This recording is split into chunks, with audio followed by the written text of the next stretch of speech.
এই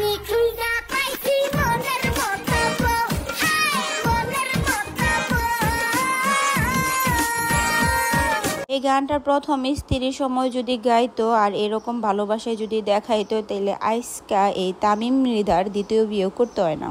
9 বছরের সম্পর্ক, 2-3 বছরের বিয়ের সংসার, ভাই 1 মিনিটেই সব শেষ। তামিম মৃধারে আমরা কম বেশি সবাই চিনি। ওর যখন প্রথম বিয়ার সময় যে ভিডিওগুলা আর কি দিছে শেয়ার করছে আমগুলোকে, ওই ভিডিওগুলা দেখে একদম ইমোশনাল হয়ে গেছি আর মনে মনে কইছি ভালোবাসা হয়তো এমনই সুন্দর, এবার আর হাতছাড়া করা যাবে না।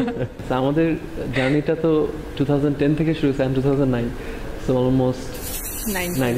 কি সুন্দর ভালোবাসা ছিল তাই না, কত সুন্দর লাগতো। আচ্ছা যাই হোক, অগভিতরে কি হয়েছে না হয়েছে আমরা থার্ড পার্সন মানুষ জানি না, দূরের থেকে যা দেখি তাই মানি। তো মানুষ একটা বিয়া, 2টা বিয়া, 3টা বিয়া করতেই পারে। প্রথম জীবনে সুখী না হইলে 2টা বিয়া করব, 3টা বিয়া করব, স্বাভাবিক। তো আমার কথা হইলো ভালোবাসার মূল্য কোথায়, ভালোবাসার সম্মান কই, ভালোবাসা কই? দিনের পর দিন একটা মানুষের সাথে সম্পর্ক রেখা, দিনের পর দিন সংসার কইরা 1 মিনিটে সব শেষ হয়ে যায়। কেমনে পারে একটা ছেলেই বা কেমনে পারে, একটা মাইয়াই বা কেমনে পারে? দ্বিতীয় বিয়ার পর আমরা দ্বিতীয় বউ বা দ্বিতীয় জামাইরে যে এফোর্ট, যে সম্মান, যে ভালোবাসা, যেরকম লুতুপুতু দেখায়, এটা যদি প্রথম বউ বা প্রথম স্বামীকে অতটুক ভালোবাসা, অতটুক মায়া, অতটুক ওই সম্পর্কের উপর অতটুক এফোর্ট দেওয়া যায়, তাহলে কিন্তু আমাকে দ্বিতীয় বিয়া করতেই হয় না। যাই হোক, আমার পার্সোনাল ওপিনিয়ন যেটা, সেটা হলো তামিম মৃধার এই নাচ, এই ফাল, এই গেউ গেউ আমার একদমই পছন্দ হয় না। দরকার ছিল না এত শো অফের।